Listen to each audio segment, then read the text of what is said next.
দর্শক, এই মুহূর্তে মিরপুর স্টেডিয়ামের বিসিবি কার্যালয়ে আছেন আমাদের বিশেষ প্রতিনিধি মানিক মাহমুদ। আমরা এখন সরাসরি যুক্ত হচ্ছি তার সঙ্গে।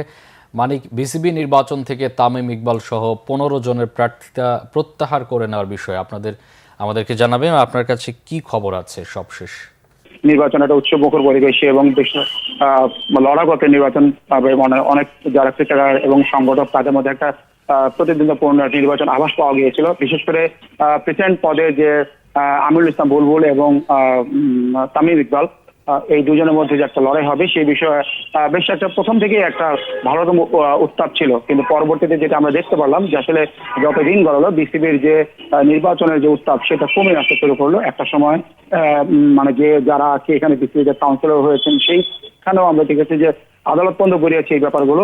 এবং কাউন্সিলরশিপে যে বিষয়টা দাঁড়াইছে যেখানে 15টি ক্লাবের কাউন্সিলরশিপ নিয়ে একটা আপত্তি ছিল, সেই আপত্তিগুলো পরবর্তীতে নির্বাচন কমিশন কাছে আপিল করার পরে সেই আপত্তিগুলো নির্বাচন কমিশন তাদের মঞ্জুর করেন এবং আপিল মঞ্জুর করার পরে দেখা গেছে যে আসলে ওই ক্লাবগুলোকে তারা এই বিসিবি কাউন্সিলর যে নির্বাচনে তার জন্য সম্মতি দেওয়া হয়। বাট কিন্তু যেটা হয় যে এই বিষয়টা আদালতে যে ছিল, আদালতে বিচারাধীন থাকার কারণে আদালত গতকালকে আমরা জানি যে হাইকোর্ট সেই 15টি ক্লাবের বিষয়ে যে তাদের যে কাউন্সিলরশিপ এই বিষয়ে যে কার্যক্রম স্থগিত সেটা একটা নির্দেশনা দিয়েছে, যার প্রেক্ষিতে ওই ক্লাবগুলোর যে যারা কাউন্সিলর তারা বিসিবিতে নির্বাচন অংশ নিতে পারছেন না।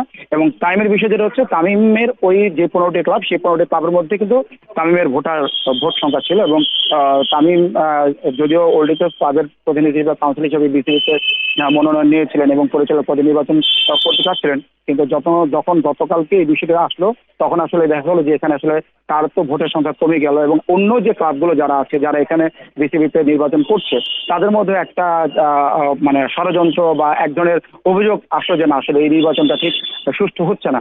এই প্রেক্ষাপটে আজকে আমরা সকালে দেখতে পারলাম যে তামিম সহ 15টি ক্লাবের যারা নির্বাচনে পরিচালক পদে মনোনয়ন নিয়েছিলেন তারা মনোনয়ন পত্র প্রত্যাহার করেছেন। তামিম এরই মধ্যে প্রত্যাহার করে ফেলেছে এবং তাছাড়া আরো যে 14টি ক্লাবে তারাও পরিচালক পদ থেকে তারা মনোনয়নপত্র প্রত্যাহার করেছেন। অর্থাৎ 50 জন, আর গতকালকে পর্যন্ত আমরা 50 জন প্রার্থী পেয়েছিলাম পরিচালক পদে নির্বাচনের জন্য। তো সেখান থেকে যদি 15টি চলে যায় তাহলে এখন হচ্ছে 35টি নির্বাচনের জন্য পরিচালক প্রার্থী আছেন পরিচালক পদে। কিছুক্ষণ পরে নির্বাচন। মানিক, আপনাকে ধন্যবাদ।